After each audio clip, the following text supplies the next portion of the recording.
Give us just a second. We're just testing some sound real quick here. You can just one right out the resolution and watch the program. That sounds pretty good. Wow, that sounds great. Okay, I think we're ready. All right, I think we're ready to go. Yeah. 73. Let's tell.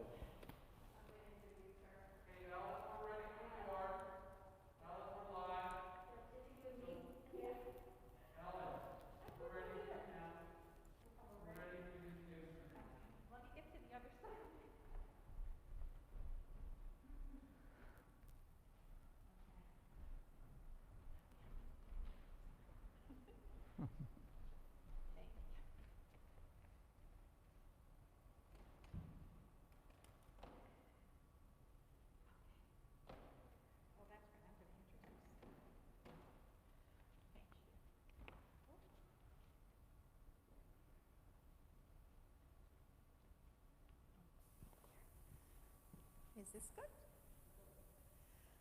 I'm going to take off my mask here. Welcome everyone tonight. I especially just wanted to shout out a thank you to both Kyle Gorin and Kyle Gott for helping us get the technical things together here tonight. But our main guest is Roberta Geithner, and she is manager for Horizon Advanced Care Planning for WellSpan Health. She's been there since March of 2017. She is leading the health system's strategic initiative to improve the process of engaging all patients, pediatrics through seniors, in advanced care planning so that their wishes can be honored at the end of life, whenever that should happen. Roberta is originally from Ohio. She now resides in Felton, Pennsylvania with a large family. She has 20 years of experience, and we were able to get her through the WellSpan Speakers Bureau. And so we are more than happy to have her here tonight. So we're welcoming her, and I hope you welcome her in your homes. Thank you so much, Ellen. I really appreciate that. And so, with just a few of us here in the sanctuary tonight, I'm going to take my mask off since I'm far away from you and take a moment to talk a little bit about this topic that Ellen was so kindly introducing me about. Thank you so much. So, the title of the presentation tonight is Horizon Planning, the Importance of a Conversation. And you say, what is horizon planning? Well, you see that sunrise logo above the name WellSpan. Our tagline is the journey that is life. So as we started this effort back in 2014 to think about how could we better serve our patients in understanding their wishes for care when they approach the end of life, whether that's at age 18 from a car accident, age 35 from a sudden heart attack or stroke that you don't expect, age 60 from cancer, age 120 from old age and frailty. At some point, all of us, having been born, we can't quite seem to get out of death. So we decided everybody has a health horizon, we should plan for it, and we're calling our approach to advanced care planning Horizon Planning. It is just our trademark name for a conversation with your family. And that's why we title this, The Importance of Having a Conversation. I'll talk a little bit more about the documents, but most of the time when we talk about this, we only talk about the documents, and that isn't what helps to change the culture. So for most of us, we're raised to avoid talking about death and dying. And when I joined WellSpan in 2017, I sat with my group and said, what is it that we really want to accomplish? When it's all said and done, and we look back, what is it that we want to see? And what we really want to see is an empowered community that can discuss death openly across all ages and backgrounds. That those conversations, rather than being feared and avoided, are actually very cherished. And I can tell you, having a husband who died at age 51 from pancreatic cancer, after 10 months of fighting it, the conversations we had together about what his hopes and dreams were, what he wanted his children to be able to do, what he wanted at the end of his life was nothing more than to see them as much as he could along with his 3 brothers and mother, and drive his little Z3 that he had gotten when he turned 50. Those are the kinds of conversations you can have if you open them up with your family. It isn't talking about getting hooked up to a machine, because hooked up to a machine is not what allows people to die with dignity. And we do this work because that final statement in this vision statement says that we want individuals whose wishes are known, honored, and respected, so everybody can live and die with dignity. I know from my experience in life, having seen somebody hooked up to a ventilation machine at the end of life when they were not awake, it was not going to help them. And some family member had to make that very, very difficult decision of when to turn off that machine. That's not dying with dignity. And there are other choices if we take the time to have a conversation with our loved ones. So we base our work on these 3 pillars. First of all is building awareness. So we truly are working to change the culture around death and dying. Building awareness is doing this that I'm doing tonight. It's talking to all of you, whether you're in the sanctuary or at home with your pajamas and slippers on, holding that cup of coffee or a good cup of tea. It's building awareness about why is this topic so important to all of us, and particularly in this age of the pandemic, when COVID-19 can strike somebody down at any age. I know there's a lot of talk about if you're younger, if you're healthier, it isn't going to affect you. But I can testify to you that there are young people that are dying from COVID. There are 30-year-olds that are dying from COVID. And even if they aren't, COVID is causing lifetime health issues for those people who do survive it. So as we're talking about COVID, particularly for people that are at highest risk, we want you to have this conversation with your family. We want you to explain exactly what it is that you want for your care. And we want you to pick the people that you trust the most who can speak for you when you're not able to speak for yourself. When you're either in a coma, you're under anesthesia, you're delirious from a fever, from COVID, you're on a ventilator and can't speak for yourself, any number of reasons. We're building awareness so that all of you can take the next steps. Then we want to have you make your wishes known. We want you to do that first through a conversation with your family. Then we want you to have a conversation with your physician and your care team. Then we want you to write it down in 2 different documents that are called advance directives. And I'm going to show you what our preferred document looks like, but I can tell you that you can write those wishes and those people down on a napkin as long as you sign it and date it and have 2 witnesses who've watched you sign it. That's a legal document in Pennsylvania. So you don't need any special form. You don't need WellSpan's form or UPMC's form or Penn State's form or the state of Pennsylvania's form. You can have any form you want. But the most important thing is to write it down so that we have a legal document that we can follow, but particularly to share your wishes with your family so that when it comes time to make those hard decisions at whatever time of life that will be for you, they know exactly what to do. They're not going to be left with guilt and worry and anxiety and depression and a form of PTSD because you never talked about it with them, and they then have to make a decision. And then the final step, that final pillar, is once we have those documents in your electronic health record and you're brought into the emergency room, we can pull them up immediately. We know to call Joe, your husband, Sarah, your daughter, Aunt Jane, or your best friend. Whoever it is that represents you, if we have that information, we don't even need to know who you are.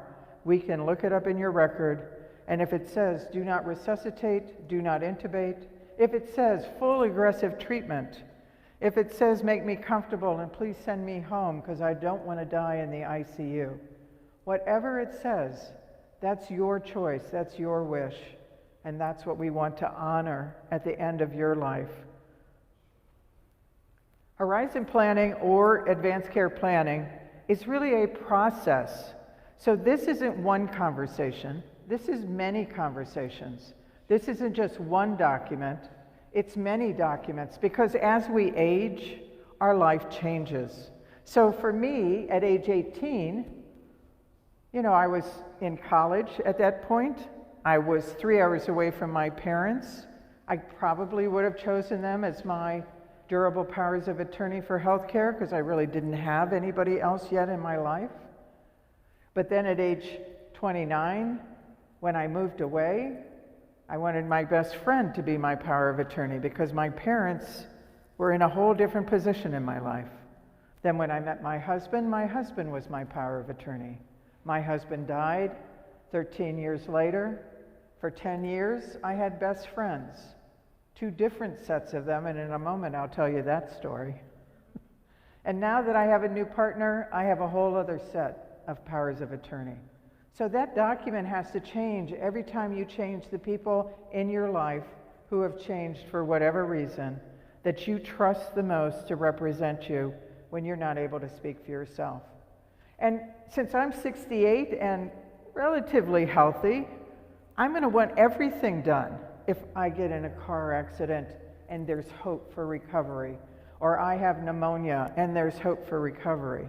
But for me at 68, if I have a serious stroke and I'm not able to dance in my kitchen, have my glass of red wine every night and play with my great-grandchildren, dress myself, feed myself, if I'm going to be a burden, please don't bring me back. That's what my living will says. And so you will choose over the course of your life, as you get older, as you get a chronic condition, as you may get sicker, as you may go in and out of the hospital more often, as you may end up living in an assisted living or a skilled nursing facility. In all of those phases of your life, you're going to change and revisit your advanced directives and see whether or not they still fit what your wishes would be. We call Horizon Plan is your advanced care plan. That's your 2 written documents, your 2 advanced directives that go into your electronic health record that tell us exactly what you would want and who's going to speak for you. So usually I'm in a crowd with sticky notes. You all would have a sticky note.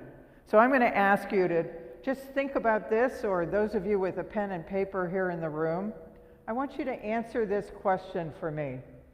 What gives your life meaning? If you think right now, this stage of your life, what brings you the most joy? What would you never, ever want to live without?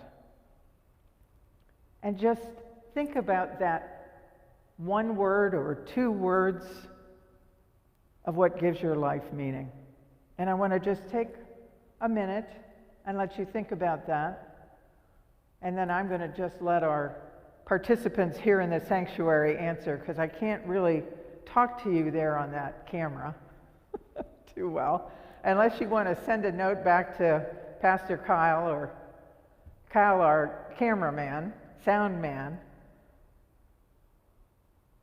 So Ellen, what gives your life meaning? I didn't have to think too long. Okay. My family, my home, and also my faith. Family, home, and faith. And how does yours differ? Or not? Not really that much. My grandchildren are my everything. You're everything. No, I know that. I've got great-grandchildren, so I totally understand. So Kyle. My kids. Your kids. Come on, Kyle. You can't get away. Your fiance. See, we all have something different that gives our life meaning. I did a session where I had a 12-year-old boy, and he said it's his cows. Without his cows, life didn't have any meaning. So these are personal. But now I'm going to switch it up a little bit and make it a little bit harder for you. So when we do this work of thinking about advanced care planning and our end-of-life care, we want to create the most quality of life we can. It's really not about dying, it's about living well when you're on the verge of dying. So my next question is going to be, if you only had 6 weeks to live, would that change? Would what gives your life meaning change? And again, I want to just give you a minute to think about that. And you may still have an automatic answer like you did, Ellen. I've had people say to this one, I want to travel. There are some things on my bucket list I want to do. I want to take my granddaughter to Disney World because I've never done that yet. And if I only had 6 weeks, I'd want to do everything I could to have that last memory with her. So what is still your grandchildren? Yeah, I mean, sure, I'd love to take them to Disney World too, but they're pretty young, so. Yeah. And we never know when those 6 weeks will come, so that's why we need to think about it ahead of time. Pastor Kyle. I would probably fly fish to Montana one more time and get right back to be with my family. Yeah. Fly fishing in Montana and back to your family. Kyle? Probably family as much as I could. Maybe some extended ones that I haven't seen in a while. Yep. Yep. Ellen? I think just time with family, maybe going to a nice warm place. Yeah. And I like Kyle's answer of just trying to be in touch with extended family, too. Yeah. So these are the things to plan for. You Oftentimes need to don't- repeat their answers because no one will hear. If you could just repeat the answers when you hear them. Okay. So we oftentimes don't think about it, and then we get caught, and we don't know what to do.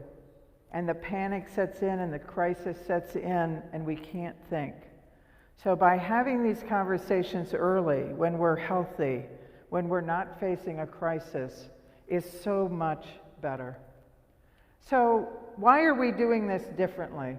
So I want to ask all of you, how many of you, raise of hands, have your living will already done? 1, 2, only 2 out of 4? Okay, 50%. And I'm sure there's many of you at home who don't have a living will either. So you have a living will, but do you have a power of attorney for health care? A durable power of attorney for health care? Yes? Yes? The 2? Do you have more than 1? Do you have 2? Just 1? Just 1? I'm not sure, we may have to. So actually you should have 3. So you always need a backup for your primary person.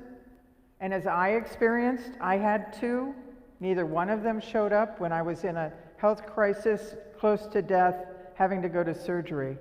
Taught me a valuable lesson about who to pick, but also that I needed another person who could come and back that person up. Sometimes, as parents, we have more than 2 children. So then we have to figure out, okay, which is going to be my primary, secondary, tertiary person? Durable power of attorney for health care? No? Yes? Pastor Kyle, you have yours? Good. Now here's the next question.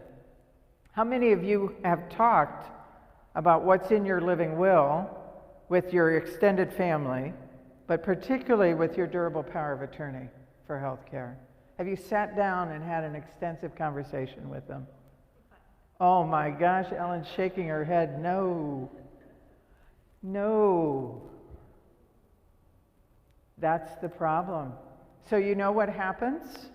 What happens is that 75% of the people that we have named as our durable powers of attorney for healthcare would pick exactly the opposite of what we've chosen if it was left up to them, thinking that they'd be choosing exactly what we want without the conversation. And oftentimes, people put these documents, because they're legal documents, in a safety deposit box.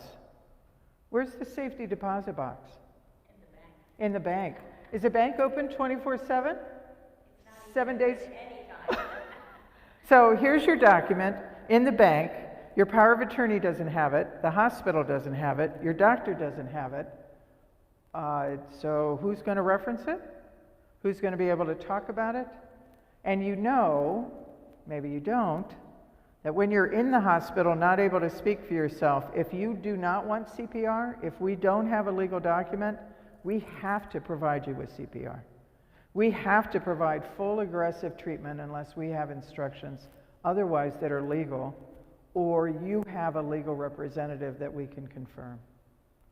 So most people have this done by an attorney, and the attorneys, and even our doctors used to, just hand you a form and say, well, just check the boxes, sign it, and then I'll have my notary witness it for you. Take it home, put it in a safe place.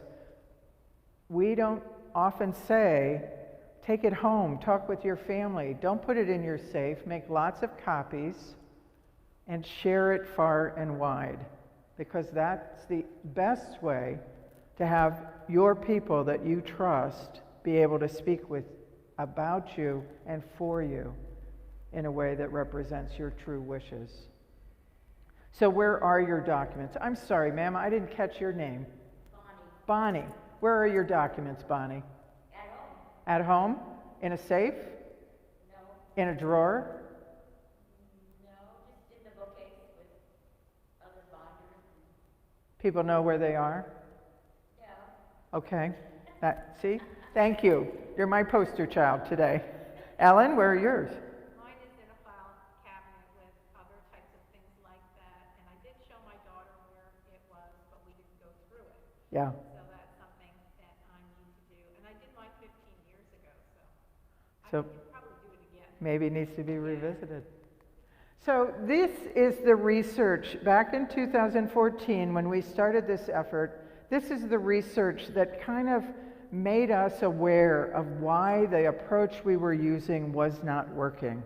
We knew from caring for patients that there was way too much conflict at the end of life for families and for our patients. Why was that? So we looked at these studies. The first one, 70% of people say they do want to die at home. If at all able, they do want to die at home. But you know, 70% of people will die in the ICU, in a skilled nursing facility, a long-term rehab facility that's not home, because they've either not done their documents, or they have done their documents and they're in a safety deposit box or in a cabinet bookcase, but never shared with the family and never shared with the health provider. Or they're afraid to do their documents, or they've shared their documents but never had that discussion. And so as a family member, I'm going to panic because I love you. I'm going to rush you to the hospital. I'm going to have them do everything for you, unless you had that conversation with me to say, I know you'll want to do this, but please don't. Because when it comes to the end of my life, I want to go in a certain way. And if you do that, I will suffer. And I know you don't want me to suffer. We know that 80% of people who are seriously ill, and actually there's a new study that came out, and I haven't been able to reference it yet, but 90% of people, if they're seriously ill, want to talk to their doctor about their wishes. So for those of us in healthcare who say, our patients don't want to talk about this, we can't get our patients to talk about this, the surprising thing is our patients are waiting for us as their health provider to bring it up. And that's why we've done so badly on this statistic. So 80%, 90% of people want to have this conversation. Only 17% have, and why is that? You know, as a social worker, I was never trained to have this conversation with my patients, my clients. Physicians, I went to a conference last fall, and a physician got up and said, until I got trained as a palliative care physician, those kinds of physicians that bring you comfort in the last years of your life when you're experiencing the effects of a chronic disease. He said, until I got trained, I had 7 minutes in 10 years of medical school talking about advanced care planning, and it scares me. I've talked to oncologists. The study for oncologists says that 65% of oncologists don't have a clue what their patients' wishes are for end-of-life care. And when I talk to those oncologists, when I watch the movie Being Mortal by Atul Gawande from the Institute for Healthcare Improvement in Harvard Medical School, what our doctors say is, I'm trained to bring hope. I am trained to bring the latest medicine, the latest treatment, the most aggressive care, everything I can do to try to help that person survive as long as possible. And sometimes that's not the best choice. That's not bringing the quality of life. And it's at no fault of ours except that we haven't been trained. So that is why I was hired. That is why WellSpan started this effort. That's why this research has been done over and over again. And there's many organizations across the United States and around the world that believe these conversations are most important. And what we heard from the hospitals in New York and Massachusetts in April, when COVID was destroying their health system by being overrun by people terribly, terribly ill with something none of us understood, they said the thing that would have helped us the most was if we had had that person's advance directives. Then we would have known. Should we have sent them home because they were too old and frail? Should we have sent them home because they had a chronic condition they were never going to survive a ventilator? They would have been much better off at home in the care of their family than here. 82% of people say it's important to put their wishes in writing, but only 23% of people have done that. So why is that? Well, let me talk a little bit about the barriers. So we've got two people, Kyle and Kyle, who haven't done their advance directives. And most of the time when I talk to people, here's the issue. So first of all, what is advanced care planning? I don't know what that is. It sounds like it's about finances or something, and I don't own anything. I'm renting an apartment. I just don't have anything. I don't think I need to do that. Oh, you tell me it's about death and dying? Oh my gosh. No. Let's just not. I'm 45. I don't need to think about that till I'm 90. These are legal documents, right? So it must mean I need an attorney, I need a notary, I have to find one, I have to pay for one. And then where do I find the documents? What do I do with them? How do I fill them out? What do I do with them when I'm done? Where do I put them? Oh, by the way, what is intubation anyway? See, there's all of these different barriers. The thing is, in Pennsylvania, the documents are free. Actually, across the country, the documents are free. In Pennsylvania, you don't need to pay an attorney $150 to do your living will and your durable power of attorney. Have them do your last will and testament and figure out who your power of attorney for finance is going to be. But these are free documents. You can go to the internet. You can go to wellspan.org and put in advanced care planning and get a free packet of information, one that I'm going to show you in a minute, and one our participants here already have a copy of. You can get them from any health system. So like I said, the State Department of Health has their own documents, UPMC has their own documents, Penn State Health has their own documents. Every health system has something they prefer. We have a document called 5 Wishes from a company called Aging with Dignity that we use, that we love because of what it includes, and I'll go through that with you. You do not need an attorney, you do not need a notary. In Pennsylvania, you only need 2 witnesses. Those witnesses cannot be anyone who's your durable power of attorney, either for healthcare or finance, but it can be any other family member in Pennsylvania. It can be a non-medical person in your primary care practice. It can be your neighbor, somebody from work, somebody else here at church who'd be willing to just say, Bonnie, I'm going to watch you sign this and date it, and then I'm just going to witness that I know that it's you and that you've signed it. That's all we're doing. There's really no legal liability in this, as long as we say, okay, what's your name? Let me see your driver's license. If I don't know you, let me make sure that's you. 2 witnesses, that's all we need. And there's lots of information available on what is intubation anyway, as well as what is CPR, what is hydration, nutrition, and tube feeding, what does ventilation mean, and if I have kidney disease and go on dialysis, what are the choices that I'll have when that dialysis is no longer working? And we have those kinds of patient education materials in the packet that you'd receive. You know, 90% of people say they want to talk to their loved ones about their wishes, but they also want to learn from their loved ones. So if they're the one in a health crisis, I can be there for them. I can help them. I can know who they've picked as their power of attorney. But you can see that that statistic is not very good. Only 30% have done it. And why is that? So oftentimes when I have a larger group, there will always be someone that will raise their hand and say, you know what, I have tried to talk to my mom and dad about this for ages. They're getting older, and they clam up. They just won't talk about it. I actually had someone recently say that to me, and her parent had a heart attack. For a couple of years, she tried to get her parents to have a conversation. Her parent had a heart attack. They're scrambling around, what should they do for that parent? What treatments does that parent want? How do I best support them? After the incident, when they recovered, they said, oh, I wish I had listened to you. I watched how you suffered trying to make decisions for me, and I just wish I had had that conversation with you, because now I understand why it's so important.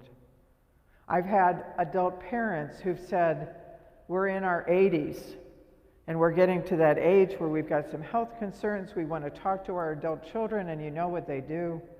They roll their eyes, they laugh at us, they say, Mom, Dad, you're fine. You know, you just got back from that trip out west to Europe to whatever. You're good. We don't really want to think about this, and we're too young to talk about it, so let's just put it off. And this last couple that said that to me said, we're desperate, Roberta, tell us what to do. The problem here is we don't know how to talk to each other about this. We don't know what are the questions we should ask. How do we have that conversation? So through this presentation, I'm going to show you 2 videos that'll give you some ideas. And in the packet that you have, there's a little tool called the Conversation Starter Kit that you can hang on to. You can go through the questions. You can give it to everybody in the room so that everybody knows, okay, here's when we're going to talk about it. I have a colleague whose mom loves this topic so much. Every Thanksgiving's coming up, she puts everybody's advance directive at their plate at the table. You know, if there's a new fiance coming into the family, she puts the 5 wishes at that person's plate, and she says, we're not having dinner until everybody updates us. Is this still current? Do you need to change it? Let's get it changed. Let's have that conversation. They love to call it death over dinner. So it's just a wonderful opportunity to have fun with this, to really share cherished conversations. And the majority of us really never, ever want our family burdened by making really tough decisions, because we all know from experience, many of us, how heartbreaking that is. So we have emphasized conversation first, documents second, and I'm going to show you one person's story. Actually, it's a couple of people, but the person in this that always has the greatest impact for me is a 47-year-old man with glioblastoma brain cancer. He's somebody that made a decision about his treatments, made a decision with his family about what he should do. It also shows the death of a grandfather that didn't go so well and what they decided to do. It shows Deaconess Hospital in Boston and how the staff there are trying to change the culture, as well as Ellen Goodman, who's a Pulitzer Prize-winning journalist who started the Conversation Project after the death of her mother. and the things that she'd experienced with her mom that she never thought she would.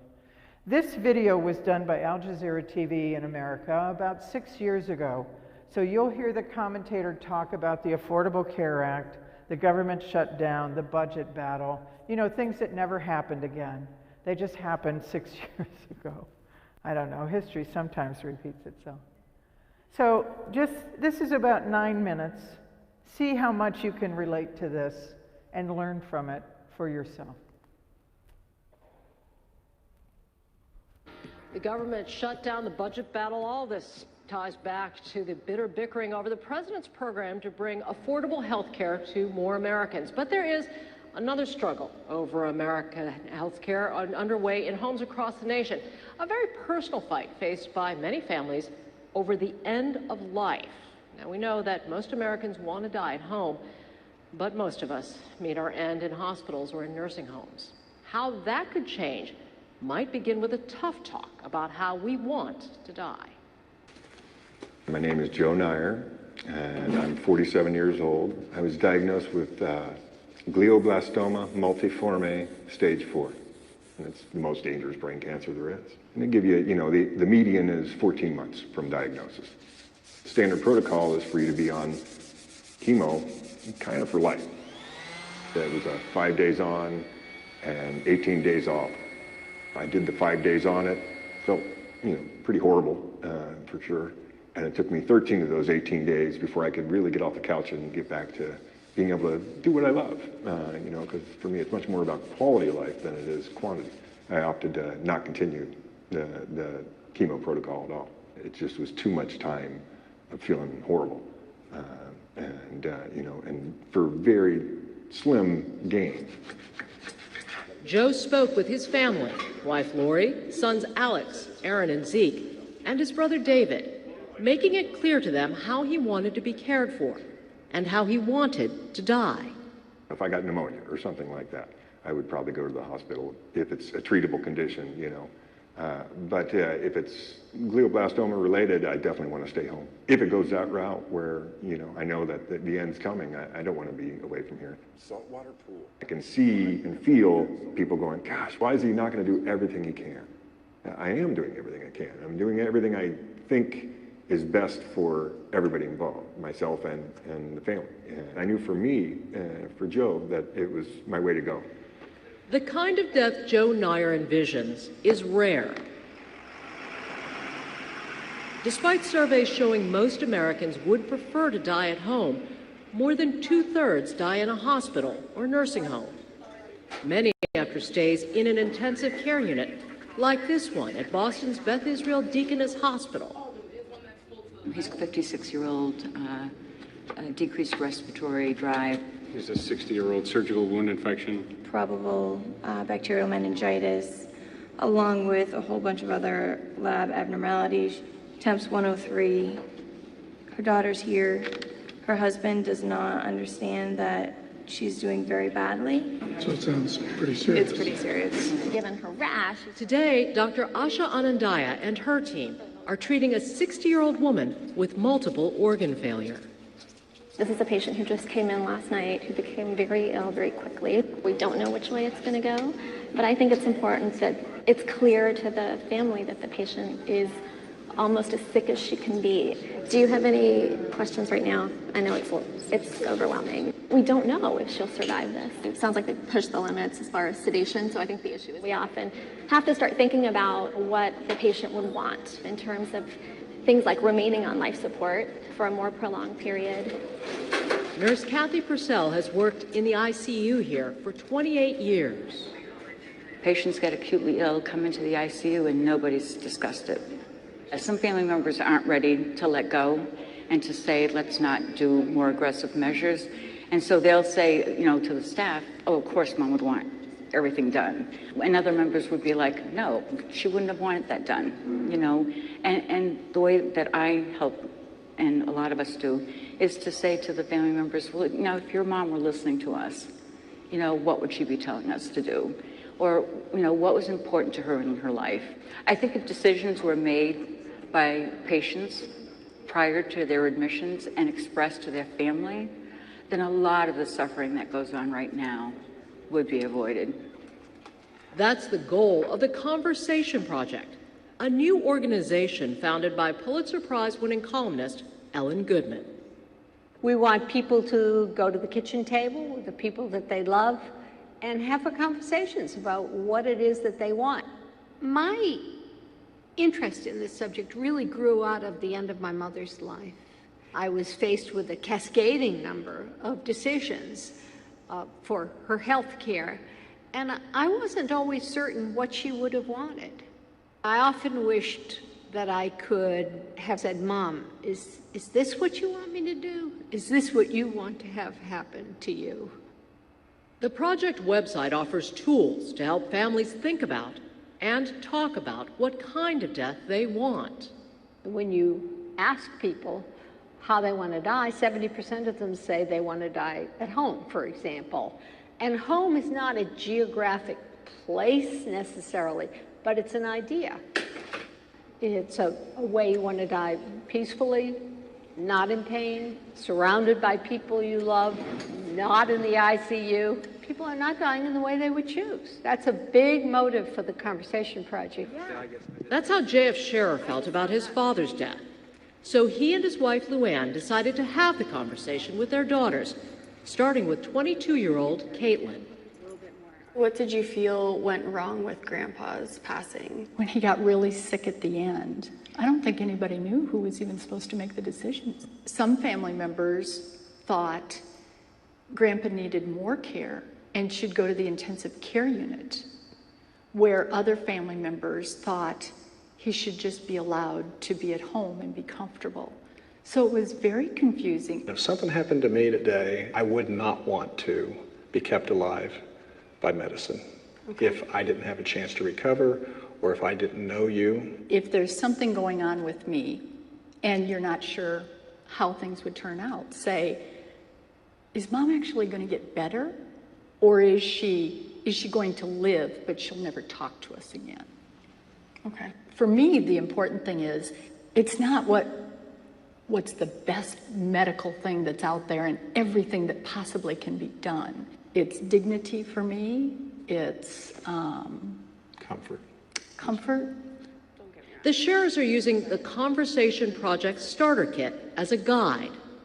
It gave an outline, which was really helpful and important, because all I could do was look back at my father-in-law or somebody that I had lost and say, well, what would I have done in that circumstance? We changed the way we give birth in America. It was women had their feet in stirrups, they were knocked out. It was women largely, but parents to be in general who said, wait, let's have this experience the way it should be. This is not only a medical experience, it's a life experience. And I think if we change the way we give birth in America, we can change the way we die in America. There are lots of hospitals where healthcare providers are eager to respect wishes, but it's been really hard to feel comfortable doing that. So what they need is for the culture around them to change. How are you? Dr. Laura Rock agrees. She says when patients' wishes aren't clear, doctors often feel forced to give more treatment than necessary. We absolutely need a culture shift. It's rare that we have a family that comes in and has had conversations about the kind of care that they would choose or their loved one would choose at the end of their life. It's rare. And when they have had those conversations, they aren't burdened with guilt of making decisions that they think are leading to the death of someone they love. I like Japanese. That's what Joe Nyer has tried to do for his family by talking with them about how he wants to die. No matter what, it's not going to be easy for the kids or Lori, but it's a lot easier if you talk this stuff through. If you communicate all this stuff out, death's not going to go away. But the fear, the anxiety, all that can go away if you're clear and you communicate with each other. It's huge. And what Joe Nyer said is huge. It is so important to have these conversations, and you can see the difference that it was making. One other point, just to prove my point, building awareness. You know, there was a group out of Gunderson Health System in La Crosse, Wisconsin in 1990 started this effort to change the way we think about death and dying, end-of-life care, so that we'd start a conversation rather than just focusing on documents. And by the year 2000, they started to share their learnings, and it ended up at a hospital in Australia who did this tiny little study with about 56 people. They took 29 people, and they had advanced care planning assistance to those patients and those family members. They took 27 and made them a control group. So if they came in with an advance directive, fine. If they didn't, they didn't. If they needed assistance, they did some, but not full-blown like they did with the other group. Look at the difference in terms of wishes honored and known. 86% in the group where they had conversations, they provided them with documents, they provided support to the family. Only 30% in the control group. The thing that's most important to me, though, is this difference in anxiety, stress, and depression.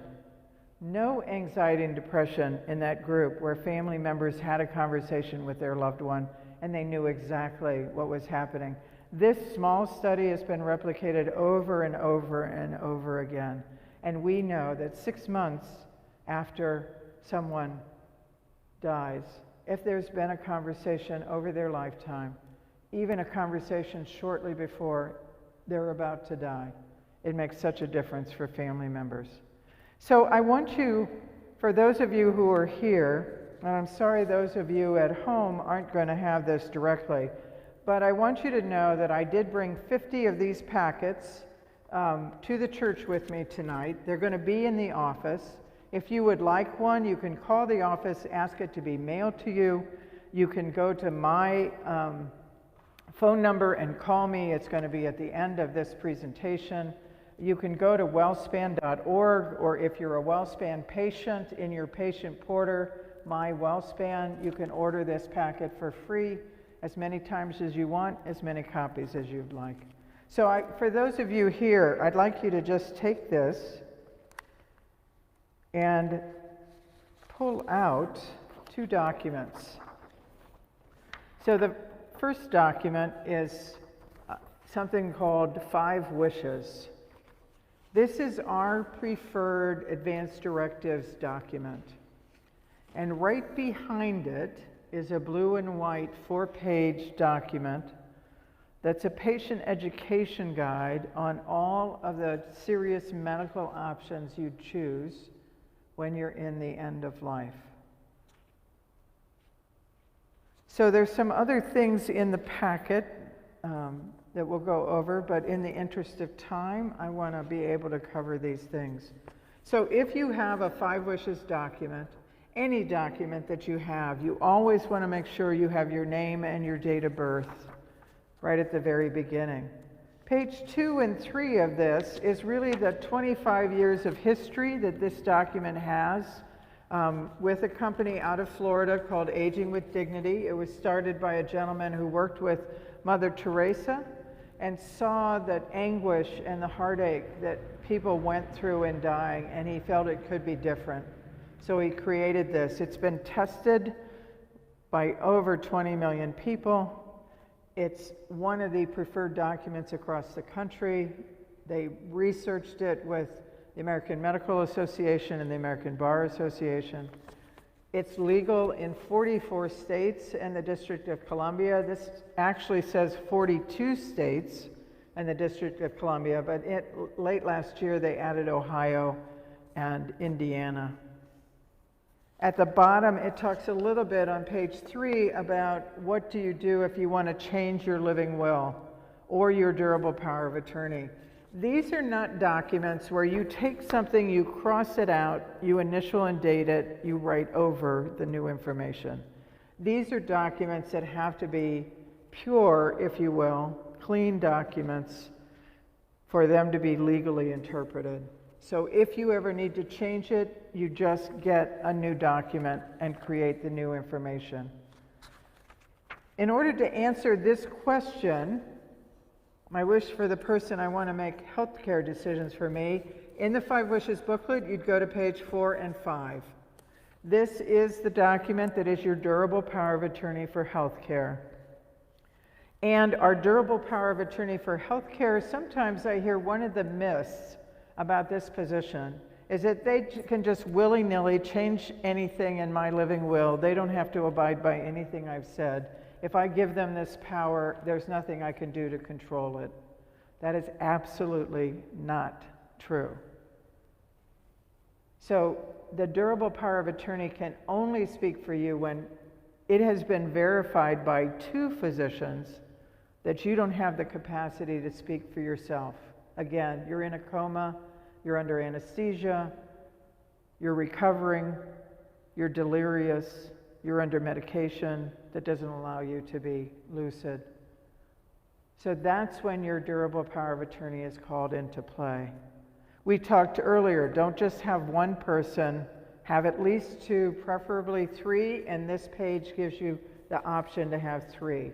If you have children and you want them to share that responsibility, that's fine. But they have to share the responsibility and agree. So they both would be called in. One can't say the sky is blue and the other say the sky is green. They'd both have to agree the sky is blue. And so you want to make sure that they could agree with each other and they could work together well if you're going to make them co-primary powers of attorney. And if you've got multiple children and you're going to pick one over the other, just have a conversation with them. Just say, it doesn't mean I love you less. It just means I think you're more emotional than your sister, and I'm not sure you could make the decisions. Sometimes even our spouse or our partners aren't the best people to pick because they will be too tied to us, and sometimes they'll want to make their decision instead of our decision. So at the bottom of page 4, who do you pick? So as I learned with my 2 friends who didn't show up, you want to pick somebody that's going to show up and can show up and will show up. One of my friends said to me, this was the year my husband died, and I went to them both and I said, here's my document, here's what I want you to do. Can you do this? Absolutely, Roberta. We're best friends. We've been friends for 30 years. I'll be there for you. And when I called her when the time came, she said, you know, I remember we talked, but I'm not sure what I'm supposed to do, and I don't know where I put those documents, so I'm not really comfortable doing this. Can you get somebody else? She was my second choice. So there wasn't anybody else, and the nurses kept saying to me, Roberta, you're going into very serious surgery. We don't know if you'll survive it. Don't you want somebody here with you?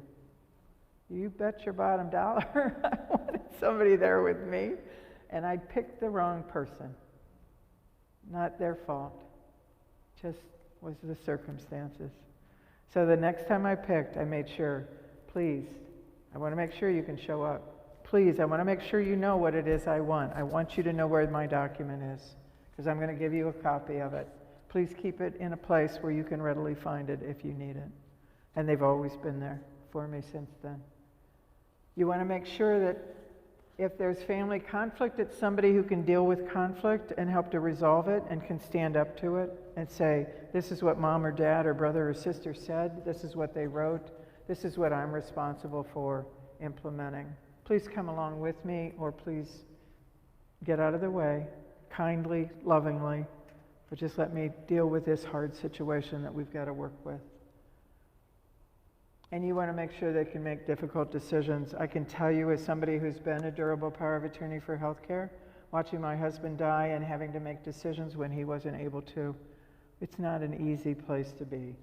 And so you want to make sure the people that you pick will be able to make those decisions with your guide, with your conversation. On page 5 of this, most of us, if we're filing those legal documents with our attorney, we're just naming the person.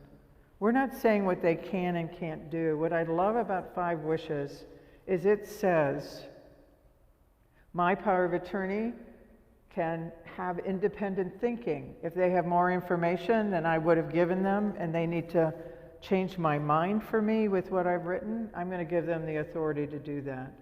But you also could cross that out and say, my power of attorney cannot change anything about my living will. They have to do exactly what I've said, making this like the Bible. But it's also saying, my power of attorney can move me to another state for care. So your power of attorney is your son that lives in Chicago. No other family member lives here. You grew up here, your husband was here, whatever, whatever. But when they need to care for you, can they move you closer so that it's easier for them than having you in another state? That's something to consider. Do you want to go to assisted living, to a skilled nursing facility, to the hospital, to hospice? Do you want to have palliative care? These are all kinds of decisions you tell your power of attorney. So there's about 15 different questions here. The biggest one for me on this page is, do you want to be an organ donor? So many people don't realize in Pennsylvania, we now can donate everything, not just our blood, not just our organs. You actually can donate your face, your ears, your eyes, your nose, your toes, your hands, your bones, skin, particularly for burn victims. So if you want to donate everything, you want to be able to say that. And if you're donating your body to science, you write that at the bottom of this. And again, you can change your mind about who you've picked at any time. You're not stuck with that person. If I chose Ellen today and I said no tomorrow, I really prefer Bonnie, I'd have to create a new document. But I could say, Ellen, thank you so much. I so appreciate everything, but I think Bonnie's going to be my better choice for right now with where I am. And so you can do that. You just need to create a new document to do that. So what's the next? Once you get these 2 pages done, that's your durable power of attorney for healthcare. You don't need anything else done. On our copies of the 5 wishes, there's a little box at the top corner. That's for our medical records staff to fill out. That's not something that you have to fill out. The second one is pages 6 and 7. So this is wish 2. What kind of medical treatment would I want? These 2 pages are your living will. Some people confuse a living will and a last will and testament. Bonnie and Ellen, are they the same thing? Living will, last will, and testament. Kyle, are they the same thing? No? Good, right answer. So last will and testament has to do with property. Who gets Grandma's shotgun? Who gets Grandpa's silverware? Who gets the house, the cat, the dog, the car, the bank accounts, the investments, my favorite swing, my bike, those things. That's what goes into your last will and testament. Your durable power of attorney for finance writes your checks, makes decisions for you when you're not able to do that. Those typically don't have anything in them about medical. But I'm starting to see attorneys put a little paragraph like on page 5 that references medical or makes your durable power of attorney for finance also your durable power of attorney for health care. Sometimes that's fine, sometimes that's not so good. For me personally, I'm not sure I'd want the person controlling my finances also being the person deciding whether or not I'm going to live or die, but you know, that's just me. And they could be, truly, they could be the same person. But attorneys are not the best because they're not healthcare people and they don't really understand all the nuances of this. So that's why this document and then this patient education guide really helps you to understand, why would I not want CPR and when would that be? Why would I not want to be ventilated or intubated? You know, when you get to the end of your life, ventilation is only going to prolong your life, not necessarily make it better, have it be quality, or even have you be awake. You cannot speak and able to deal with your family. So these 2 documents go hand in hand. And there's a myth that once I complete a living will and give it to my doctor, it means my doctor will withhold care, won't feed me. I've heard people say they'll starve me to death, they won't give me water. That's not true at all. We have an ethical obligation to follow your living will exactly if you are in an end-of-life crisis. And if. So on page 7, here are the end-of-life crises. I'm close to death, not expected to recover. I'm in a coma, but I'm in a coma with permanent brain damage. Not just a coma that I might wake up from, not a medically induced coma, but a coma where I've had so much injury to my body that I have permanent brain damage as well. I'm not expected to recover. I do have severe and permanent brain damage, and so even though I may have my eyes open, I may appear to be awake. Terry Schiavo comes to mind, for those of you who remember the Terry Schiavo case. She had permanent brain damage. She was not going to wake up, but her body would jerk, her eyes would open. She had no way to communicate. And then any other condition. So an end-stage terminal condition like COPD, congestive heart failure, cancer, end-stage renal disease. Like I said, for me, my other condition is a severe stroke where I couldn't take care of myself. You have the opportunity here to say, I want full treatment. That's always your right to have full aggressive treatment. My husband at age 51 didn't want to die, so until the last 3 weeks, we did everything absolutely possible until the doctors said, no more, there's nothing more we can do. Or you can have no treatment, you can die a natural death, you can say no resuscitation, no intubation, ventilation, no tube feeding, no surgeries, no antibiotics. Or you can say, I want my doctor to decide. So I want some treatments if my doctor thinks they will help, but if it's showing that it's not helping, I want my doctor to stop those treatments. So those are the 3 options that you have on this wish. Now, we could be done because those are your 2 advance directives. Those are the legal documents. But what I love about this is it goes a little further. So how comfortable do I want to be? That's what's on pages 8 and 9. What's my comfort? So for these, I don't want to be in pain. Here's how I want my doctor to treat my pain. Even if it's going to make me groggy, I want the most pain medication. My husband said, who was on morphine, that's fine, just keep me kind of sleepy until my kids get here. And then when my children are here, please decrease the pain medication. I want to be awake. I want to talk to them. I want to talk to my brother. I want to talk to my mother. So let's change the pain medication for that period of time. And then we went back. If I show signs of depression, nausea, those kinds of things, I want to be treated. But I want music played, and here's my favorite music. So I figure you're a Led Zeppelin fan and you like Elvis Presley? Oh, yeah, good. So on this document, you can say, please play my favorite music for me when I'm in an end-of-life crisis. I want that music in the background. Here's the readings I want. So if you're a person of faith, as many people are, I want you to read these chapters out of the Bible, or I want you to read these stories that bring me comfort. Here's the poetry I want. This is the place where you talk about having a massage, or being bathed, or taking a shower, or having your hair taken care of for you. The next one, wish 4, is how do I want people to treat me? So all of us are different about the people who surround us. For me, I want a big party, you know? I want a big party, I want a lot of music, a lot of laughter, telling jokes, just talking about how good life was when it was. For other people, close friends of mine, they say, oh gosh, no, Roberta, just one person at a time. I don't want all of that. I want just one person at a time. I want to be comfortable. I want to enjoy those last few moments and days in peace, inner peace for me.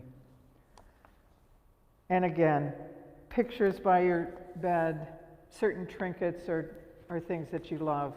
That's what wish 4 is all about. And then wish 5 is what do I want for my loved ones? So wish 5 is, here's my hopes and dreams for you as my family and my friends. Here's what I want to be forgiven for, and here's what I forgive you for. There's always a lot of reckoning at the end. Here are the things I want you to do after I'm gone. So I want to be cremated, buried. I want to be put in that rocket to the moon. I want a funeral pyre out to sea. You know, in Pennsylvania, you can be buried in your backyard. In Washington State, they have human composting now. So there's lots of choices. And then who knows your funeral wishes if you want to have a funeral? Where do you want your body to go? What do you want said about you? What's the service going to look like? All in one document. So it's all together right here. The most important page in this is page 10. But before we go there, you know, this is a lot of questions and answers. This is your conversation guide. This is how you have that conversation. You fill this out either before you talk to family or while you're talking to family, and you let them know what you're thinking and what your wishes are. So these are the important things to go and talk to daughters and husbands about. The other thing is, how many of your loved ones have had these conversations with you? So did your daughter talk to you about hers? No. Son, daughter? So oftentimes what I suggest is you fill out yours and hand it to them with a blank copy for them to fill out and hand it back. That way you're engaging them in the conversation. The most important page in this, as I was starting to say, is page 10. Page 10 is the signature page. So this is the page where you sign and date it in front of two witnesses. And again, those witnesses cannot be the people on page 4, cannot be your durable power of attorney for finance, cannot be anybody on your direct medical team, but can be another family member in Pennsylvania, can be a neighbor, can be the postman, can be somebody at work, somebody at church, as long as you wait to sign it in front of them. We are going to have an electronic version of this soon on our website, and we'll be able to have electronic signatures for all of those. But for the moment, with the paper document, you need to have it signed. Once that's done, this is complete. Page 11, there's a wallet card. Then what do you do with this?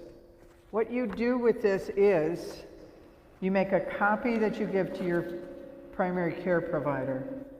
You make sure, if you live in York County, that a copy goes to York Hospital and Memorial Hospital. There are 2 hospitals. You may go to either one by ambulance. If you live in Wrightsville and you could be taken to Lancaster General, you want to make sure Lancaster General, you just send a copy to medical records. You make sure that everybody in your family who loves you has a copy after you have a conversation with them. You put a copy in your glove compartment in your car for when you're traveling, in your suitcase if you still love to travel outside of the area. That way you always have a copy with you, and this is your legal document, so it is legal wherever you go in the United States. Then you put it in the junk drawer in the kitchen where all your other important items are. Don't hide it away somewhere where nobody can find it. This is a document you want readily available. Are there any questions about this document before I move on? Because this is your guide. Good, good. So this is our progression through life. You know, hopefully we all start out healthy or with a curable condition. And I can tell you at age 68, I am proud to say, until last year, I was still here. So it doesn't have anything to do with age. It has to do with lifestyle, genetics, healthcare access, all of those things that keep us healthy. But at some point, we may move to phase 2, which is acid reflux, hypertension, kidney disease,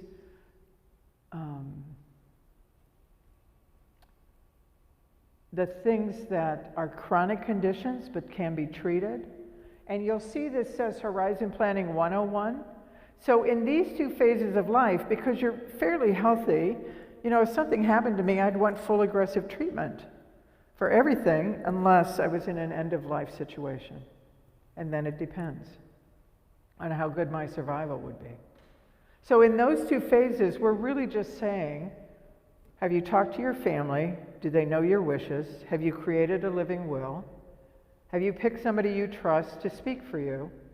And who are those people? Fill out your documents, have those conversations. In phase 3, now you're progressing with your chronic condition.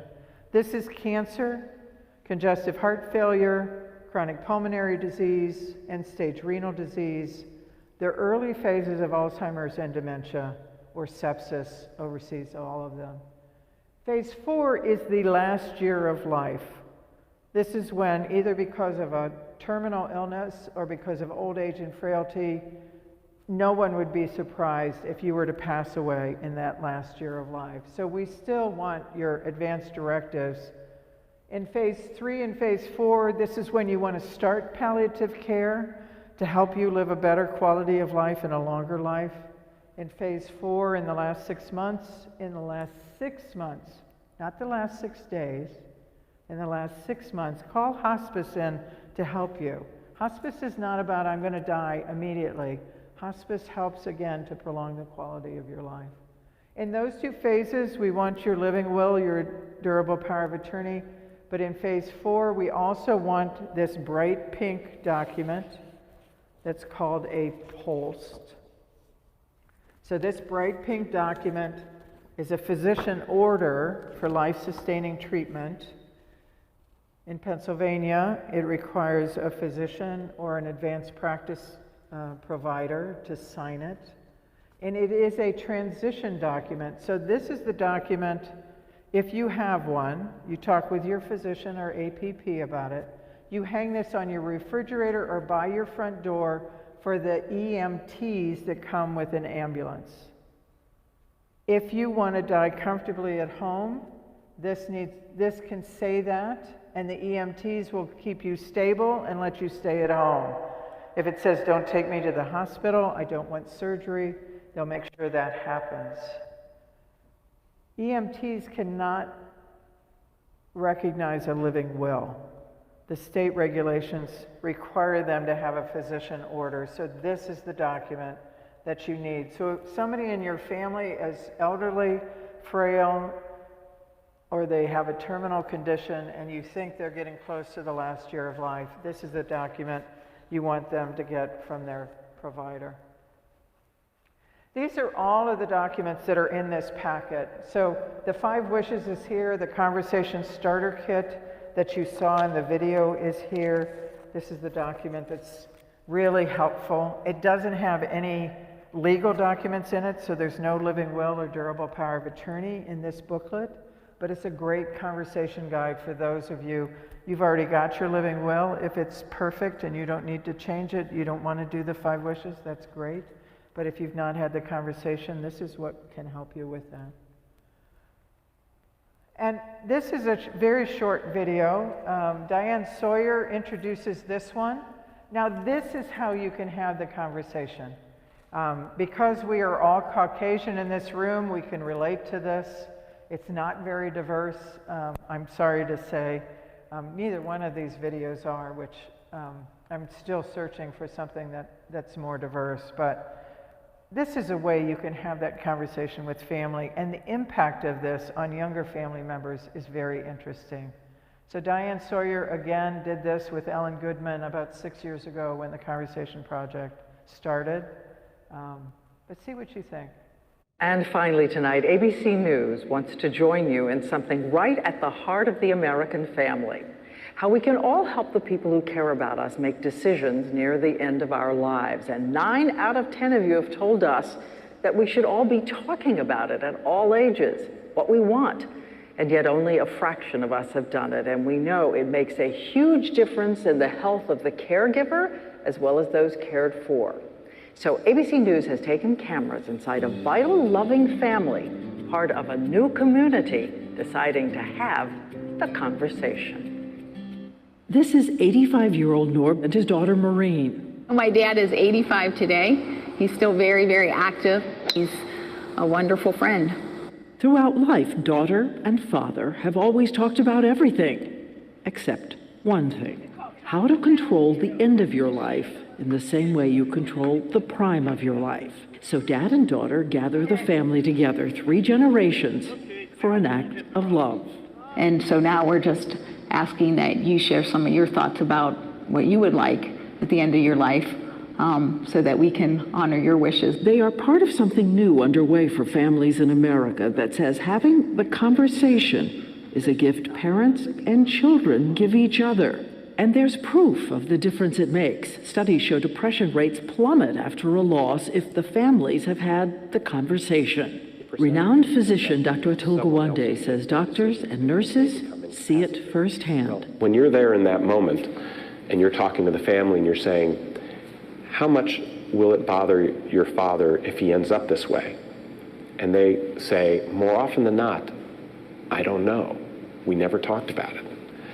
That it is incredibly traumatic for the family, for the doctors involved. There's often conflict. It can tear families apart. So Dr. Gawande has become part of a team led by Pulitzer Prize-winning writer Ellen Goodman. It is called the Conversation Project. It is a kind of guide for families looking for a way to begin. If we give them a way to talk about it and give people something to hang on to when they're afraid to start this conversation, they can do it and pass it on. Families like the Jennings. They looked over the conversation guide before they sat down together. First, there's laughter. Yeah, my golf swing's still good. And then Dad directly eases his daughter's guilt and worry about having put their mother in hospice. I felt like that meant we were giving up on Mom. She was in a lot of pain, and I think it was handled real well. And next, Maureen asks her dad for clarity on what he considers a good end to a great life. So if you were in a condition where you couldn't make decisions for yourself, how extreme would you want us to take measures to save your life versus letting you go? Well, I think I'm ready to go anytime. You know, I wouldn't prolong anything. I mean, I've lived a great life. Pretty lucky. And because of you guys, you know. And unexpectedly, a grandson is inspired to speak up about his own wishes for his own life. That if there was no meaningful communication, that I would want you to stop trying to intervene. We aren't ready for you to go that soon. Well, we're not ready for you to go that soon either, so.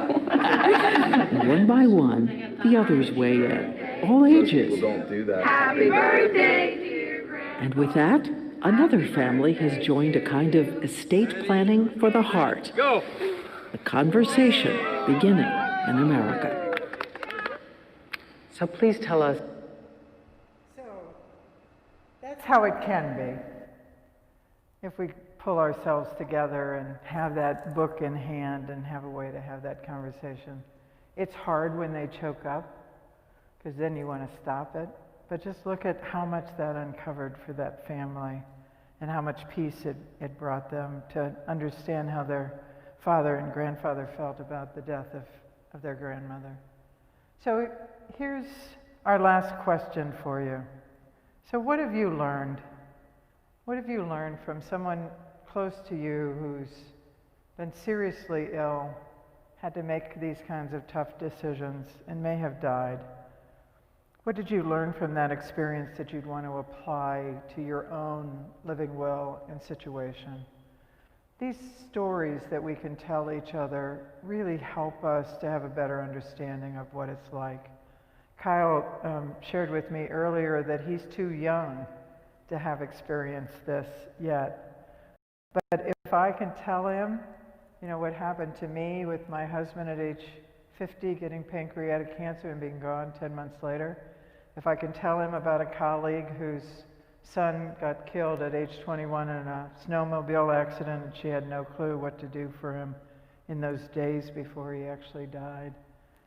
You know, these are the things that can help inform and maybe change our minds about having the conversation. So normally I would have you put it on a sticky note and bring it up and put it on a flip chart and we'd talk about it. So, can you share what you've learned?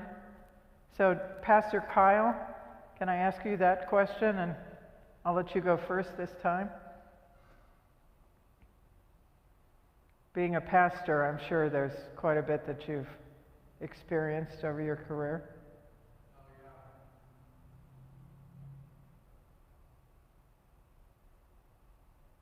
I think the one thing you've just reminded me of is I have all this done, but I have not communicated all of it to all of my family. So spreading those documents far and wide is the thing I'm taking home with me tonight. Yeah. So what have you learned from somebody close to you, Ellen? I know my mother passed away a few years back, and I sometimes I look back and regret that we didn't talk to her more about what was going on with her. We did somewhat, but I wish we talked to her more about that. But the good thing of it all was that she came to an acceptance of dying, and her wish was just to have us gather for a last meal together around the bed, even though she could hardly eat anything. We all had a meal around the bed, and that meant a lot to her. Yeah. So Ellen shared for those of you at home that her mother passed away just a few years ago, and I'm saddened to hear that for you, Ellen. And she wishes they had talked more before her mother passed away, but that she came to an acceptance of the end of her life, and her wish was they all had one meal together around her bed, even though she couldn't eat much. She got that wish of family surrounding her, which is so important for many of us. Bonnie? Both my parents are deceased now. My mom passed about 7 years ago, and it was a totally different, shocking experience for me as opposed to my dad passed a little more than a year ago. But the one thing I have to credit both my parents, they did not have all this involved paperwork, but my mom wrote down, for her and expressed for my dad on his behalf what they both wanted. And the DNR was a main factor for them. I think I was able to handle my dad's passing much better than, there was still plenty of grief, but I knew what my parents wanted, even though it was maybe one little page of what they expressed, including what they wanted for their services. So, but this creates so much more information that I'm grateful for, that my children will have everything. Yeah, yeah. So Bonnie has shared that her mother passed away about 7 years ago, her father about a year ago. They didn't have all of these documents, but her mother had written down what their wishes were so Bonnie could follow them, and it made it easier. But then going through this evening together, the gift, really the gift that she can give to her daughters, to have it all spelled out and a legal document that they can really rely on for providing care. So thank you, all of you. So the thing is, you may have seen this behind Ellen Goodman in the one video. This is the way everybody talks about how they want to die. Peaceful, surrounded by family, with God, joyful, comfortable, painless, natural, quiet, calm. Do you see anywhere on here hooked up to a machine? Do you see anywhere on here being in the ICU in the hospital? That's not the way we want to die. And so this effort really is changing our view about how we talk about death and dying, really deciding to have these conversations, discussing these issues with our family members, and then documenting. When we do this, we know from our experience in doing this for the last 7 years that it makes a tremendous difference for family members, for healthcare teams. There's one last document in your folder. This is one side of it. On the other side is a letter that a mother has written to her family. And I always close with this because I think these kinds of things, my husband did audio tapes for his children, and he wrote notes to them to open up after his death. This one is has a great impact. Don't panic, it's okay, a letter to my family. For those of you at home, if you are faced with a decision that you're not ready for, it's okay. I'll try to let you know what I would want for various circumstances, but if you come to something we haven't anticipated, it's really okay.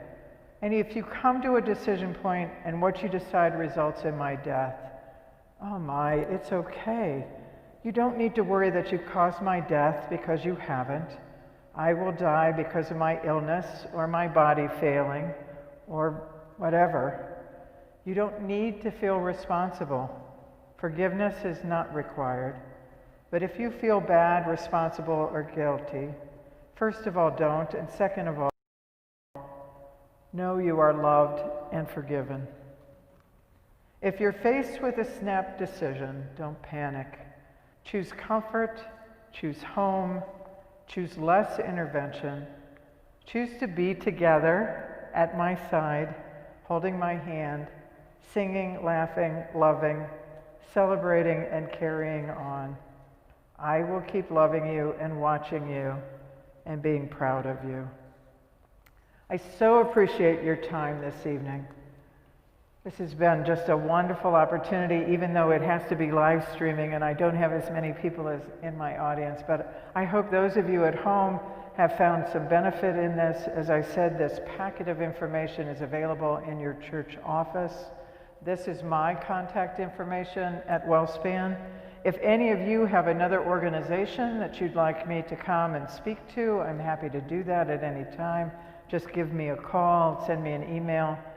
Again, you can go to the My WellSpan portal if you're a WellSpan patient.